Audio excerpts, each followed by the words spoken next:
terus dia udah mati, terus udah dikasih kesempatan lagi, dia pakai lagi, lebih parah dari itu sampai dia di agamaku yang dulu itu ya maaf ya, aku bukan mau jelek-jelekin agama yang tapi itu di agama itu aku dulu yang itu setahu aku itu udah kena azab gitu kan.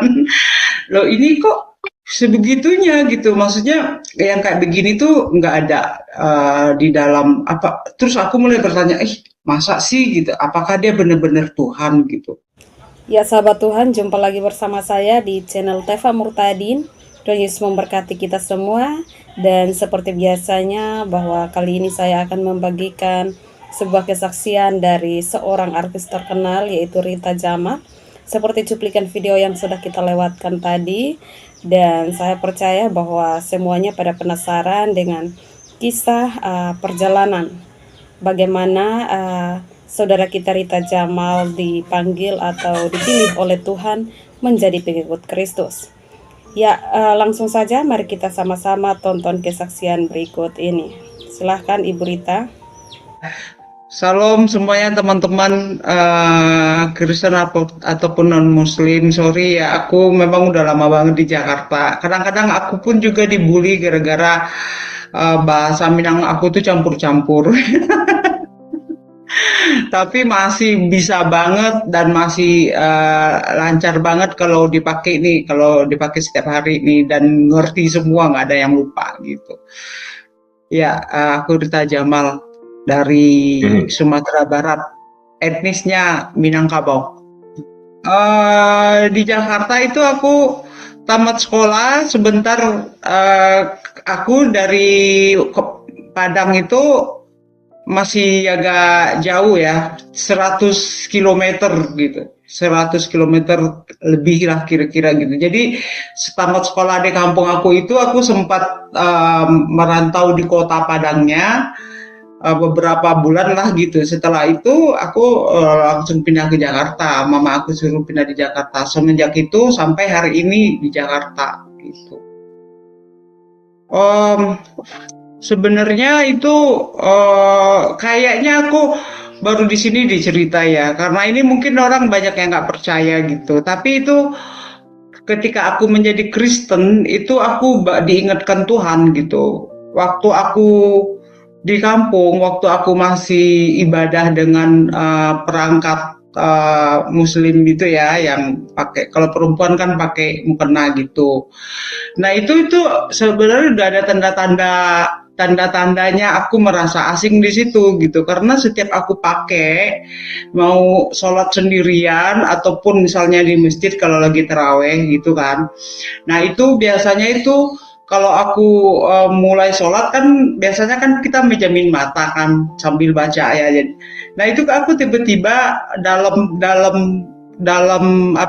pikiran aku itu, dalam bayangan aku itu, aku kalau nggak di tanah lapang padang rumput itu yang nggak ada bertepi sendirian, kalau nggak di padang gurun sendirian, itu dalam pikiran aku tuh kayak merasa asing, kayak aku merasa buka. Setiap aku sholat, sampai aku di Jakarta pun ya, walaupun aku sholat semua masih seperti itu. Waktu itu aku sampai, ini kenapa ya, apa semua orang merasakan hal yang sama gitu. Tetapi setelah aku Kristen, aku diingatkan Tuhan bahwa ternyata memang itu udah suatu pertanda bahwa aku bukan di situ tempatnya, karena aku merasa asing gitu setiap pakai itu alat-alat ibadah itu. Itu pertandanya ya. Tapi ketika aku pindah ke Kristen itu karena punya pengalaman pribadi bersama Tuhan Yesus gitu. Setelah di Jakarta, ketika di Padang itu aku kan beberapa bulan di sana, kan aku sempat kerja ikut-ikutan teman-teman aku di situ, bukan teman ya, waktu aku melamar di situ ketemu berkenalan di situ, aku ikut-ikut. Ternyata itu kan sales aja, jadi aku ikut-ikut aja karena dapat uang, waktu itu dapat uang saku gitu, jadi aku ikut-ikut di situ. Nah itu aku udah mengenal orang Kristen pertama kali gitu, karena di kampungku itu semua benar-benar pribumi, gak ada satupun orang Kristen yang aku tahu di situ ya, nggak ada gereja, nggak ada, semua masjid. benar-benar pribumi Minang gitu, nggak ada campur dengan suku lain. Nah, ketika di Padang itu aku ketemu orang Nias, dua-duanya satu bahkan satu kosan sama aku. Jadi di Padang itu zaman dulu itu ketika kita kos di satu tempat itu nggak dihitung dengan kamarnya, tapi hitungnya per kepala gitu. Jadi bu kos mau masukin siapa aja tuh bebas, kita kenalan di situ. Nah aku satu kosan sama orang Nias juga, dia guru sekolah minggu. Nah itulah pertama kali aku mengenal orang Kristen, dan bahkan aku waktu itu sempat baca Alkitab karena pengen tahu aja gitu. Dan sempat bercanda-bercanda dengan teman satu kos itu, kalau dia mau ke gereja gitu, atau aku mau sholat nih, ada azan mau sholat, terus aku suka bercandain dia, aku bilang, ayo udah azan nih, waktunya sholat, ayo kita sholat. Oh iya silakan gitu. Nah waktu hari Minggu pun dia begitu juga bercandain aku, yuk udah waktunya ke gereja, yuk berangkat mandi sana gitu. Aku bercanda waktu itu, iya nanti aku nyusul, setiap hari Minggu selalu, iya nanti aku nyusul gitu. Tapi aku percaya itu juga suatu pertanda juga. Nggak lama kemudian aku pindah ke Jakarta, kan aku masuk Kristen. Dan juga temanku yang kerja di Salis ini, perempuan, itu setiap hari pun dia selalu ngomong bicara soal Yesus gitu. Dia juga orang Murtadin juga. Dia itu Muslim masuk Kristen, keluarganya Muslim, tapi dia orang Nias asli gitu. Cuman Nias Muslim ada gitu. Nah itu juga. Nah ketika aku di Jakarta, nah disitulah mulai aku nyari Tuhan aku yang dulu. Ceritanya aku ada di posisi waktu itu beberapa tahun di Jakarta ya. Aku sempat keluar kerja. Aku keluar kerja waktu itu tanpa pikir ya. Kalau aku percaya kalau misalnya aku nggak keluar kerja di situ, mungkin karena aku stres ya. Aku baru sekolah, terus kerjaan menumpuk, terus ada yang nawarin aku kerja yang lebih bagus, tapi karena aku pegang keuangan waktu itu, serah terima kerjaannya itu 3 bulan. Pas aku mau masuk ke kerjaan yang menawarin aku yang baru ini, dia nggak mau terima aku lagi. Akhirnya kan aku menganggur ya. Nah menganggur itu aku berteman sama teman-teman yang di Jakarta nih, satu kosan sama teman-teman Betawi. Nah disitulah aku sambil nyari kerja yang baru, malah aku ikut-ikut sama teman-teman cewek-cewek ini nih gitu. Nah di situ aku ikut namanya Jakarta ya, kaget-kaget gitu. Gini. Di umur di awal-awal 20-an gitu ya. Nah terus ketika aku masuk Kristen itu, aku udah punya anak. Umur dia waktu itu udah 1,5 tahun gitu. Jadi aku bukan karena menikah gitu. Cuman waktu itu aku benar-benar bisa sama suami, pergaulan yang nggak bagus dengan teman-temanku ini, tempat kos-kosan aku juga menakutkan gitu kan, orang-orangnya di situ sampai ribut gitu gara-gara di situ orang-orang narkoba semua di situ gitu. Nah jadi itu di situ aku waktu itu kayak ketakutan banget dengan masa depan aku jauh dari anakku waktu itu sama mamaku ya. Terus udah gitu kehidupan yang nggak benar, merasa hidup aku sia-sia gitu, merasa nggak berguna gitu kan. Itu aku doa, itu aku mengurung diri aku di kamar aku, kos-kosan itu aku mengurung diri aku selama 3 hari 3 malam gitu. Itu ada tidurnya ya, tapi selama 3 hari 3 malam itu aku cuman nggak berdoanya ketika aku tidur aja gitu. Selebihnya aku nangis, berdoa, sujud. Aku nyarinya, maksudnya aku itu berdoanya sama Tuhan aku yang dulu ya. Walaupun aku pernah mendengar kesaksian dari teman-teman yang waktu di Padang ini, tapi itu nggak ngaruh sama sekali. Itu cuman aku menghargai mereka aja, bercanda-bercanda, nggak pernah kepikiran gitu kan, karena aku kan itu udah dididik, kita tahu yang Tuhan mereka itu manusia kan begitu. Jadi aku nggak mungkin ya. Jadi aku tuh benar-benar nyari Tuhan aku yang dulu gitu.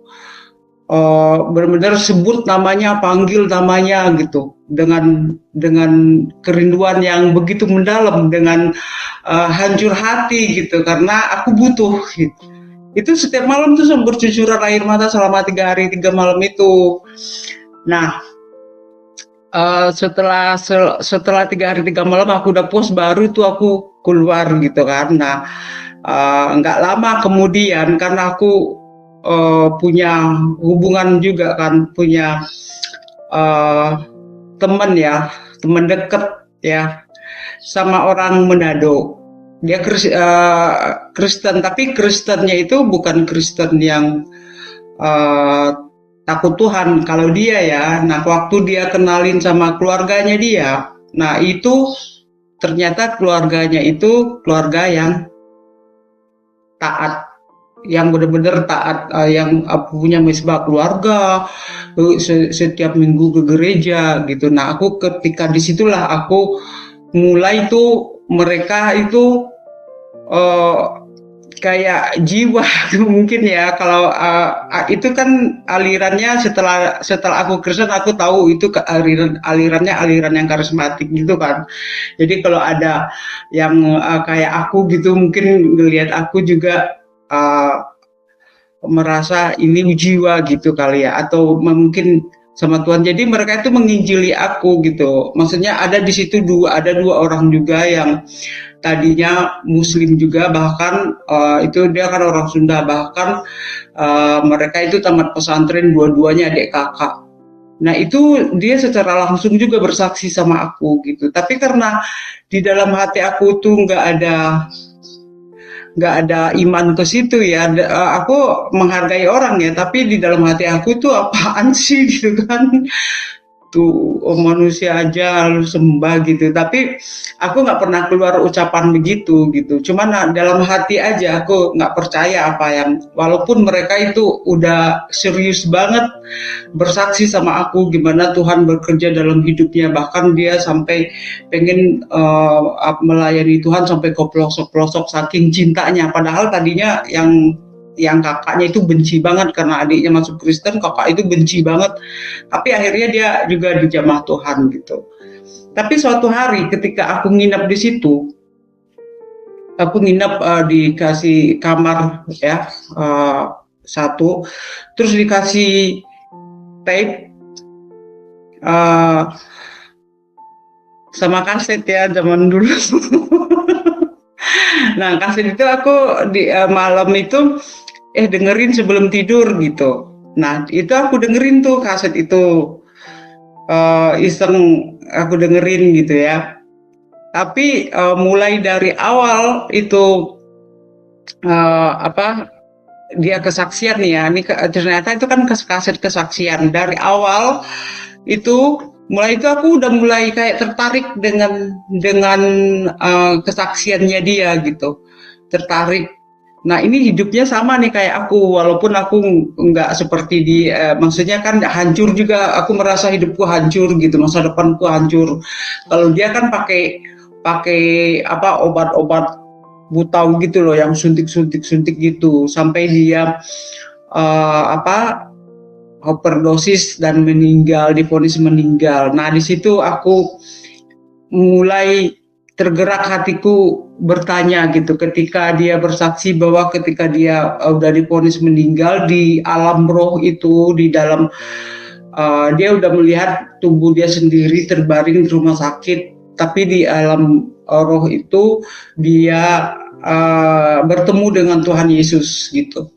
Jadi Tuhan Yesus tanya sama dia, kamu mau ikut jalan saya atau kamu mau ikut jalan kamu sendiri?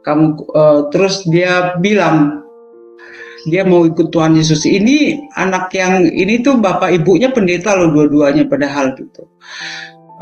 Nah terus Udah akhirnya dia dikasih kesempatan ketika dia bilang mau ikut Tuhan Yesus, dia kasih kesempatan untuk hidup lagi dan dia hidup lagi. Dia bercerita ya, karena dia kan pembuluh darahnya udah pecah, udah divonis meninggal berapa menit, 10 menit atau berapa menit gitu. Nah terus setelah itu bahkan dia kembali jatuh di hal yang sama, dia pakai lagi itu narkoba gitu sampai dia masuk penjara. Terus di penjara lah dia baru-baru benar bertobat. Nah itu dari awal sampai selesai dia kesaksian itu aku kayak nggak bergeming gitu, dengerin gitu ya. Nah dari situlah aku mulai bertanya, mulai tersentuh hati aku. Aku percaya itu Roh Kudus sudah mulai bekerja ya, dari orang-orang ini kan nggak ada tuh. Nah itu aku, waduh, yang kayak begini nih nggak ada di agamaku gitu kan. Maksudnya sampai orang yang udah mati sampai segitunya dia masih, maksudnya itu kan udah bandel banget, ibu bapaknya pendeta gitu, terus dia udah mati, terus udah dikasih kesempatan lagi, dia pakai lagi, lebih parah dari itu, sampai dia masuk penjara gara-gara narkoba itu.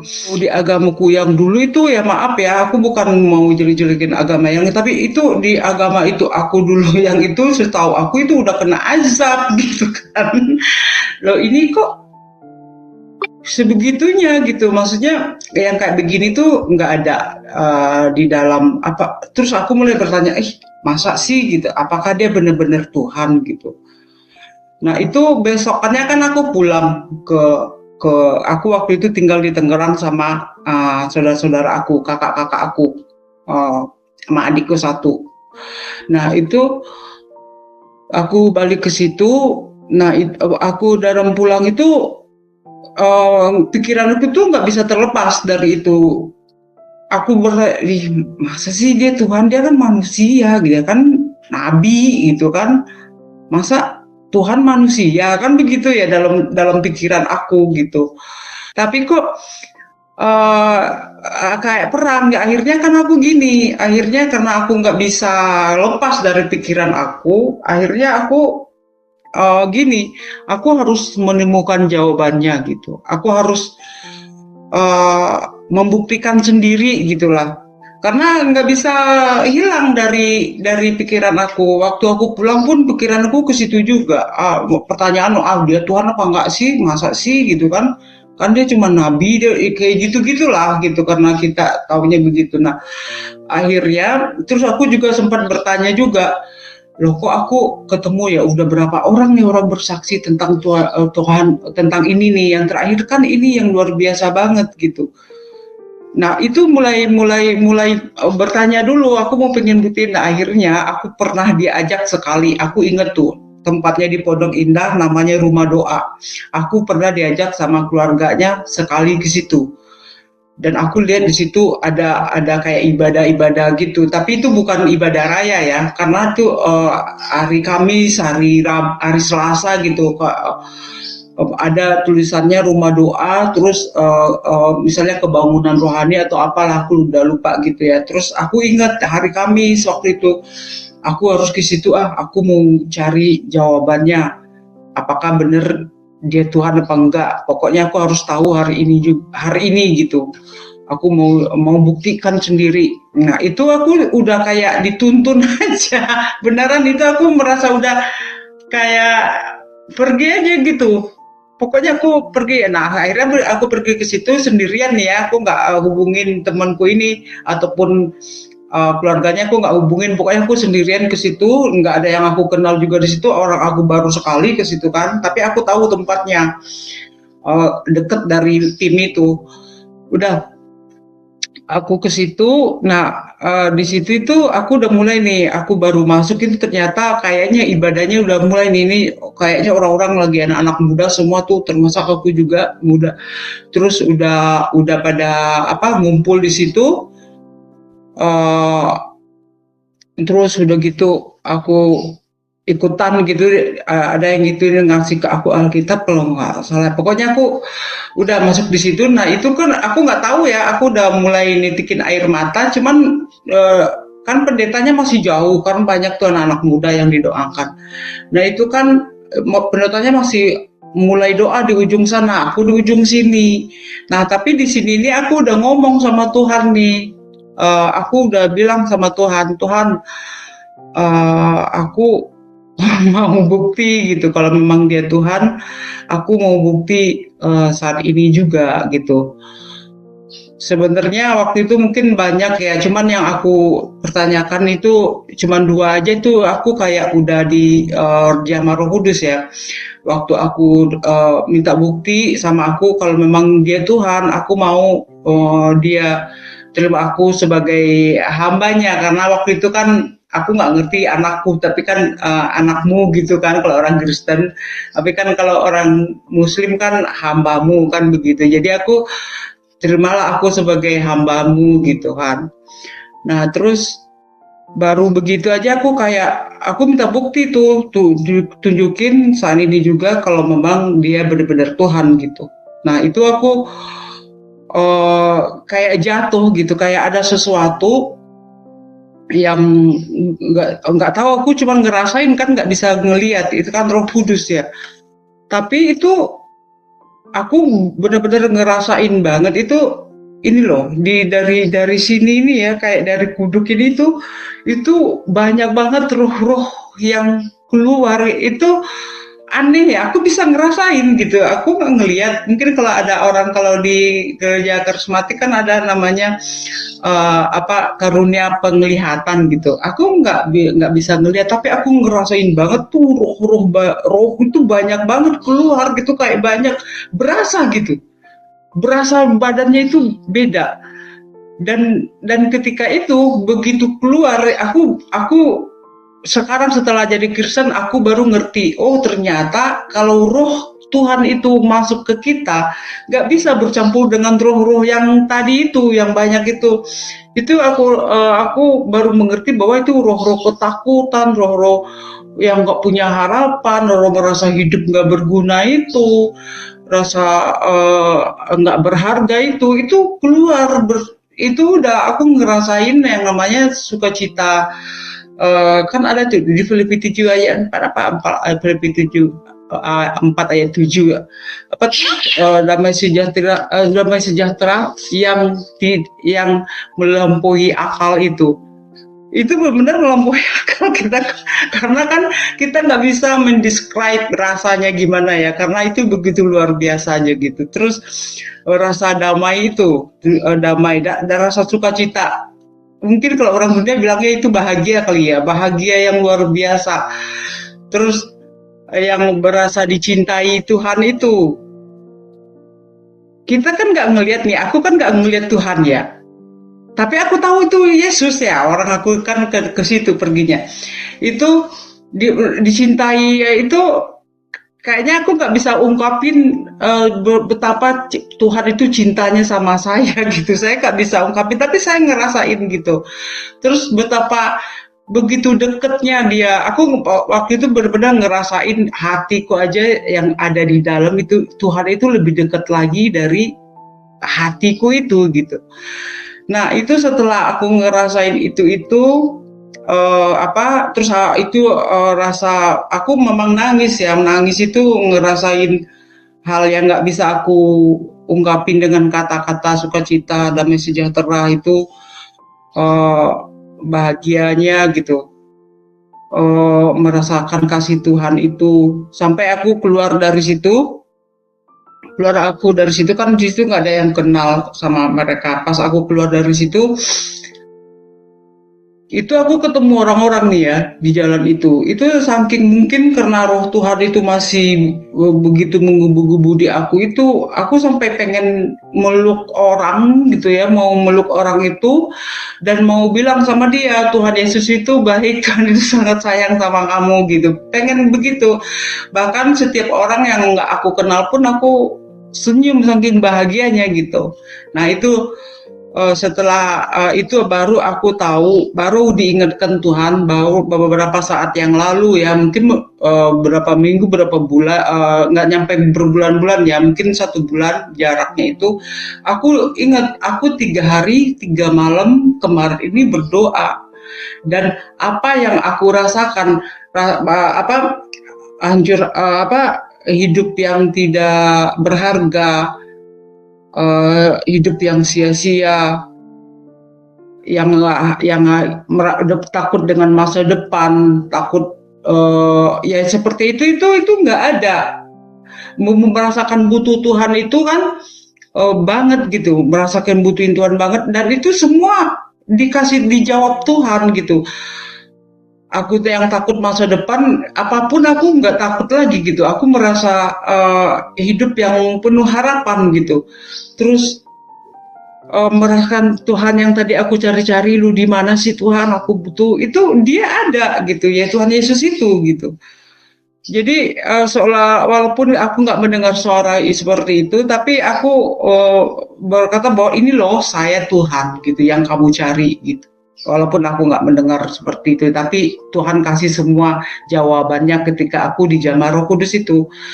Nah, itulah awal aku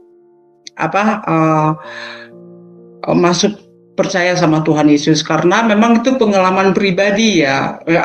Misalnya walaupun aku dikasih kesaksian itu, tapi kan pada saat itu aku nggak langsung ikut gara-gara omongannya mereka. Bukan misalnya orang bersaksi, oh ya dong, begitu Tuhan ya, ya aku ikut juga deh. Bukan begitu, tapi aku benar-benar cari sendiri apakah dia benar Tuhan gitu, apakah dia aku pengen buktikan sendiri. Nah, ketika aku tanya Tuhan, dia buktikan pada saat itu juga bahwa benar, bahwa dialah Tuhan. Apa yang aku rasain itu hilang seketika, nggak ada rasa takut, nggak ada merasa diri ini bahkan sangat berharga banget.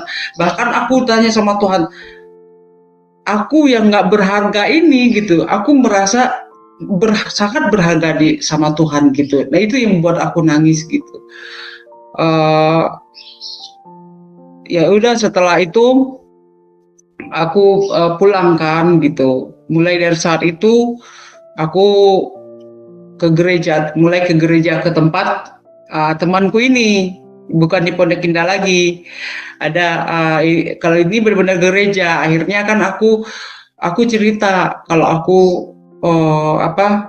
punya pengalaman kayak gini gitu kan. Akhirnya berarti kamu udah dijamah Tuhan, kamu udah dipilih Tuhan gitu. Akhirnya udah mulai ke gereja. Bahkan waktu itu rencana udah mau suruh bikin foto, udah mau dibaptis. Cuman waktu itu nggak berapa lama kemudian ketahuan sama kakak-kakak aku gitu, karena kan setiap minggu ini anak kok ke gereja setiap minggu perginya. Kalau nyari kerja kan hari-hari biasa gitu, kalau kerja pun hari-hari biasa. Mungkin ya ini kok setiap hari Minggu pergi mulu rapi, terus kayaknya ini anak juga berubah gitu kan. Kok berubahnya, walaupun berubahnya ke hal yang lebih baik ya, tapi berubah bukan kayak aku gitu.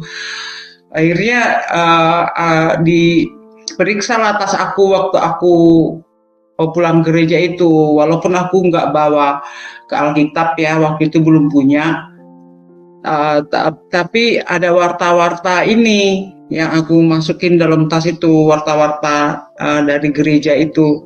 Nah, itu yang dia baca sama kakakku itu. Nah, itu disidang lah, dikumpulin semua pada saat mereka pulang kerja, dikumpulin semua. Aku disidang di situ, ditanya, lu udah Kristen ya, katanya gitu. Ya aku bilang ya mau gimana lagi, udah ketangkep basah kan. Iya gitu. Kok lu Kristen, dikasih apa lu gitu? Kok lu bisa-bisanya masuk Kristen? Lu dikasih apa? Mau jadi apa hidup lu? Kayak gitulah. Pokoknya aku akhirnya di sidang. Nah, itu waktu di sidang itu karena dia tanya terus-terusan kenapa lu masuk Kristen, bahkan dulu lu dikasih apa kan gitu. Akhirnya kan aku menjawab aku dijamah Roh Kudus gitu. Nah, kakakku itu langsung emosi itu. Emosi banget lah waktu itu. Aku sempet tapi kakak-kakakku yang lain itu nggak pakai tangan ya, maksudnya mereka juga cuma marah, teriak-teriak, ngomong kotor ya gitu. Tapi aku cuma ditentang sekali doang gara-gara ngomong Roh Kudus itu. Tapi itu juga dilarang sama kakak yang lain gitu.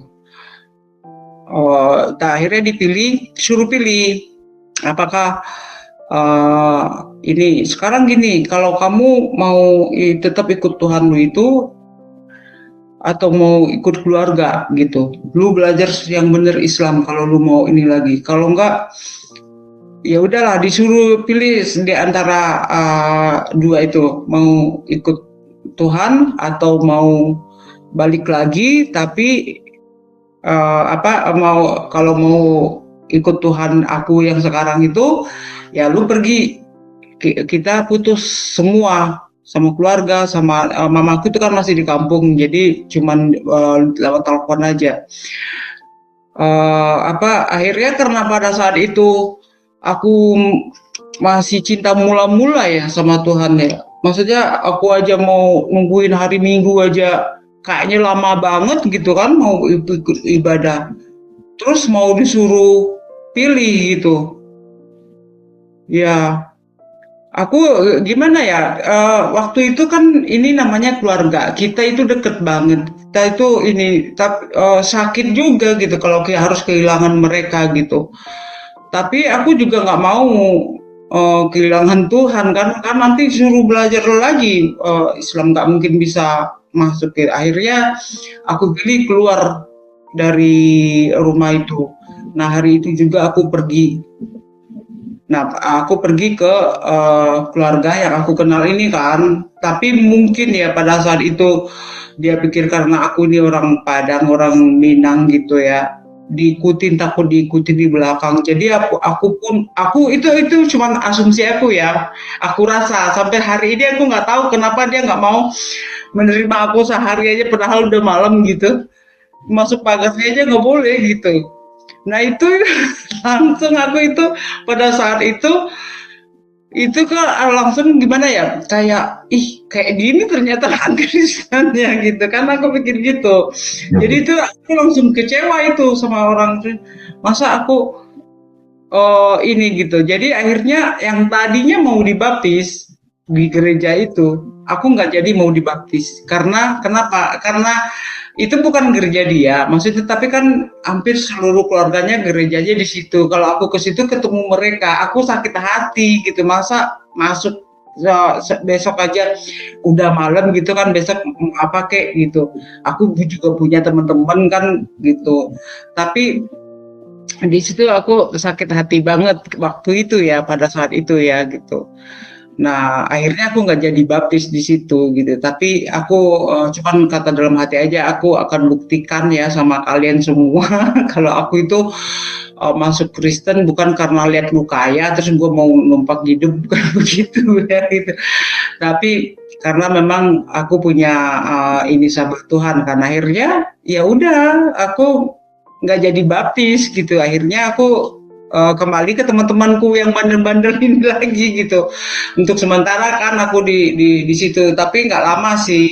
Setelah itu aku sempat kerja, udah pindah-pindah kerja gitu. Tapi ke gerejanya belum, karena aku masih bingung gerejanya mau ke gereja mana ya gitu. Walaupun kayak gimana ya, kayak malu melangkah ke gereja yang kita enggak itu. Jadi aku enggak ke gereja itu. Pas ke gereja, pas mama aku datang ke Jakarta sama anakku juga. Nah anakku itu udah umur 2,5 tahun gitu. Waktu aku 1,5 tahun, atau pokoknya aku masuk Kristen itu umurnya 1,5 tahun. Nah itu udah ke Jakarta, terus nyuruh, itu udah setahun kemudian. Ini udah setahun nih aku perkenalan dengan Tuhan Yesus. Setahun kemudian aku baru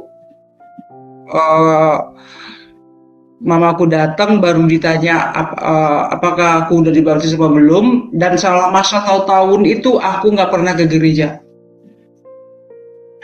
Ya nggak pernah ke gereja gitu. Tapi aku nggak Muslim, balik lagi ke Muslim karena udah nggak bisa gitu. Tapi karena waktu mama aku nanya nih, kamu gimana udah dibaptis apa belum gitu.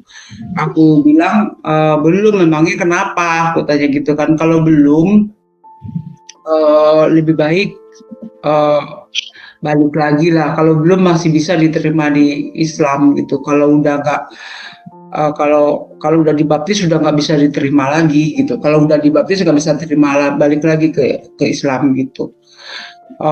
Pikirin anak-anakku gitu, pikirin keluarga kakak-kakakku yang tadinya sayang banget gitu. Nah itu aku kepikiran tuh karena kan memang aku selama setahun juga nggak pernah, cuman aku punya Alkitab, aku baca gitu. Mazmur waktu itu aku baca, nggak dia disuruh diajarin waktu itu, disuruh bacanya Mazmur gitu. Nah itu aku sempat aku berpikiran untuk masuk lagi, aku balik lagi gitu karena demi keluarga nih. Aku sampai belajar lagi gitu. Belajar lagi, aku beli buku, semuanya itu aku baca lagi untuk belajar lagi. Tapi nggak bisa karena di situ, maaf ya, ini mungkin aku salah beli buku atau gimana, karena di situ kan namanya hidayah gitu ya. Aku belinya biar aku dapat hidayah lagi, aku beli buku yang namanya hidayah. Tapi di situ, nih maaf nih, nanti salah nggak sih ya kalau aku itu. Pokoknya berbeda lah dengan apa yang kemarin ini, udah segitu ininya, Tuhan kok masih mengasihi dia lebih parah. Lah ini cuma begini doang, kena azab gitu kan. Ya pokoknya ada satu hal yang nggak bisa masuk ke aku gitu. Nah terus udahlah, aku akhirnya aku dengerin Ustadz berkhotbah lah gitu. Tetap nggak bisa karena waktu aku ngomong gitu udah nggak bisa gitu. Aku udah ngerasain yang namanya gimana Tuhan ini yang nyata gitu. Ini yang diomongin apa gitu. Jadi akhirnya di situ aku mulai ketakutan tuh. Baru aku mulai untuk benar-benar bilang sama Tuhan, aku mau dibaptis, aku bilang gitu. Tapi aku nggak tahu mau ke gereja mana gitu. Tuhan langsung jawab itu pada nggak berapa lama kemudian, langsung dijawab Tuhan. Aku dipertemukan dengan seorang. Nah, orang ini memperkenalkan aku ke orang yang Kristen. Terus orang Kristen ini yang aku ngomong di situ, aku mau dibaptis tapi nggak tahu gereja mana ya yang bisa dibaptis karena memang nggak ngerti sama sekali. Nah itu dia tuh yang ajak aku ke gereja Tiberias waktu itu. Nah itu aku beberapa kali ikut ibadah pelepasan gitu, sampai akhirnya aku benar-benar dibaptis gitu. Berarti tadi kamu dibaptis itu gara-gara dengerin Ustadz ngomong ya? Iya, jadi rencananya aku mau masuk Muslim lagi kan untuk keluarga gitu ya. Tapi begitu aku belajar lagi, bukannya aku mau apalagi dengerin Ustadz ya. Ustadz itu kan di TV tuh, Ustadz terkenal aku dengerin gitu. Tapi kan aku udah pernah ngerasain ya, ini kan tentang hubungan kita bersama Tuhan. Aku udah tahu, kita merasakan. Kalau ini kayaknya omongannya itu kayak nggak nyambung gitu loh. Ini ngomongnya apa gitu. Kapan ngomong Tuhannya, akhirnya kan itu yang membuat aku ketakutan. Malah aku Kristen juga enggak, kalau aku nanti ada apa ke gereja juga nggak pernah, dibaptis juga belum gitu. Nanti kalau ada apa-apa, aku ini Muslim juga udah nggak bisa juga kan gitu. Akhirnya itu aku ketakutan yang membuat aku pengen dibaptis. Tapi aku terus doaku ya begitu aja, Tuhan aku benar-benar mau dibaptis sekarang gitu. Tapi nggak tahu harus ke gereja mana karena aku nggak pernah ke gereja gitu. Nah disitulah aku mulai ke gereja, mulai punya teman-teman Kristen itu. Setelah kerja juga mulai punya teman-teman Kristen. Waktu itu pindah-pindah juga sih masih gitu. Cuman gitu ketika kita masih memilih manusia ya, maksudnya waktu itu kan masih memilih manusia. Aku masih mengikuti apa kata keluarga. Aku nggak pernah berani bersaksi kayak gini. Tetapi ketika aku benar-benar mengikut apa yang Tuhan mau, maksudnya aku waktu viral di TikTok itu kan kalau misalnya yang satu provinsi ini yang membuli aku itu masih biasa lah gitu, masih ya bisa walaupun aku tertekan ya sempat ini. Tetapi kalau ditambah lagi keluarga yang menekan itu udah ini banget gitu. Tapi berat. aku mau mundur tuh kan sempat aku mau mundur nih karena kan aku video-video aku tuh namanya di stitch gitu, sebanyak banget yang stitch aku. Terus belum lagi surat-surat DM ya kan yang berupa ancaman gitu. Nah, ketika aku di gereja aku dulu itu kayak gini, aku malah malah dimarahin sama pendeta aku buat apa gitu kan, maksudnya jangan yang ini gitu. Jadi kan aku akhirnya merasa sendiri kan gitu. Akhirnya aku udahlah, sempat aku minta maaf loh gitu. Padahal aku nggak pernah, kecuali kalau aku menjelek-jelekan agamaku yang dulu. Aku kan cuman ngaku doang Minang, terus ada yang mengatakan bahwa aku pembohong. Nah itu yang aku, oke lah, kalau kamu menganggap aku bukan Minang lagi, nggak masalah gitu. Tapi jangan bilang aku pembohong, aku Kristen dari lahir. Itu yang aku nggak terima gitu. Dia itu pembohong, itu misionaris itu. Dia itu bukan Minang. Nah itu yang aku jawab.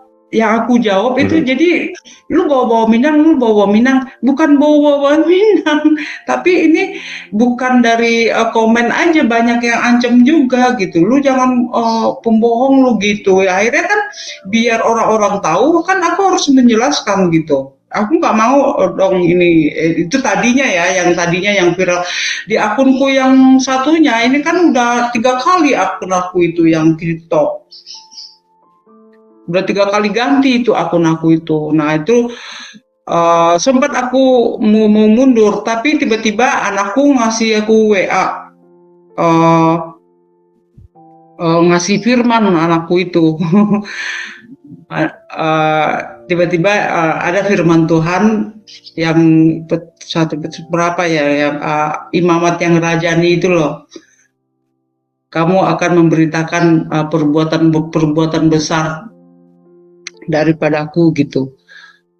Karena Tuhan telah menarik aku dari kegelapan kepada terangnya yang ajaib. Itu dikasih gitu. Jadi Tuhan udah itu ngapain, akhirnya aku nggak jadi mundur, aku tetap di TikTok gitu. Akhirnya aku udah nggak mau ngikutin apa kata keluarga, nggak mau, kan semua disuruh dihapus sama keluarga. Kalau aku hapus lagi kemarin itu ngikutin mereka, aku nggak akan pernah bersaksi juga di Diaspora TV atau di ini channel. Kan Diaspora TV aja kemarin aku juga dimusuhin lagi kan gitu. Ya aku bukan iniin keluarga, cuman aku tahu di posisi mereka ya, dan mereka itu aku tahu banget gimana orang kampungku itu, aku tahu banget gitu.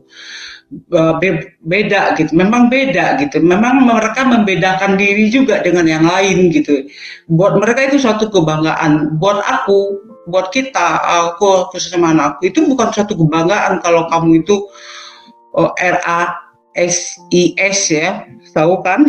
Nah itu mereka itu luar biasa. Di situ tuh luar biasa gitu. Jadi aku ngerti gitu. Jadi mungkin mereka merasa tertekan juga atau gimana. Itu doang yang aku pikirin. Cuman sekarang aku udah yang penting biar itu Tuhan yang bekerja. Yang penting aku nggak mau lagi mengikuti apa kata manusia. Aku mau mengikuti apa. Aku mau belajar mengikuti apa kata Tuhan, dan justru di sini aku mulai. Ya luar biasa, puji nama Tuhan. Satu jiwa lagi diselamatkan oleh Tuhan Yesus menjadi manusia baru, dimana seperti yang tertulis dalam Kolose 3 ya ayat 5 dan seterusnya, yang mengatakan bahwa karena itu matikanlah dalam diri segala sesuatu yang duniawi, yang percabulan, kenajisan, hawa nafsu, nafsu jahat, dan juga keserakahan yang sama dengan penyembah berhala. Semuanya itu mendatangkan murka Allah atas orang-orang durhaka. Dahulu kamu juga lakukan hal-hal ketika kamu di dalamnya, tetapi sekarang buanglah semuanya itu, yaitu marah, geram, kejahatan, fitnah, dan juga kata-kata kotor yang keluar dari mulut. Jangan lagi kamu saling mendustai, karena kamu telah meninggalkan manusia lama serta kelakuannya, dan telah mengenakan manusia baru yang terus-menerus diperbarui untuk memperoleh pengetahuan yang benar menurut gambar Khaliknya. Ayat 12 juga mengatakan bahwa karena itu sebagai orang-orang pilihan Allah yang dikuduskan dan dikasihinya, kenakanlah belas kasihan, kemurahan, kerendahan, dan kelemah lembutan dan kesabaran. Sabarlah kamu terhadap yang lain, dan ampunilah seorang akan yang lain apabila seorang menaruh dendam terhadap kamu. Kamu perbuat jugalah dengan demikian. Dan di atas semuanya itu, kenakanlah kasih sebagai pengikat yang mempersatukan dan menyempurnakan. Hendaknya damai sejahtera Kristus memerintah dalam hatimu, karena itulah kamu telah dipanggil menjadi satu tubuh dan bersyukur. Hendaklah perkataan Kristus diam dengan segala kekayaannya di antara kamu, sehingga kamu dengan segala hikmat mengajar dan menegur seorang akan yang lain, dan sambil menyanyikan mazmur dan puji-pujian dan nyanyian rohani, kamu mengucap syukur kepada Allah di dalam hatimu. Dan segala sesuatu yang kamu lakukan dengan perkataan atau perbuatan, lakukanlah semuanya itu dalam nama Tuhan Yesus, sambil mengucap syukur oleh Dia kepada Allah Bapa bagi kita. Nah, seperti itu firman Tuhan. Selamat bergabung menjadi pengikut Kristus. Kiranya kita mendoakan Ibu Rita agar imannya semakin bertumbuh kuat di dalam kasih karunia Tuhan Yesus. Sekian dan terima kasih. Saya juga mengucapkan terima kasih buat kesempatannya, buat Ibu Rita yang sudah bersedia untuk bersaksi di channel ini. Dan juga terima kasih buat teman-teman yang selalu setia menonton dan juga setia dukung dan juga support channel ini dengan cara like, comment, subscribe, dan juga share. Bagi teman-teman yang ingin berkomentar, silahkan berkomentar, asalkan komentar dari saudara-saudara kita dapat membangun akan kasih Tuhan di dalam hidup kita. Ya, sekian dan terima kasih. Salam, sampai jumpa.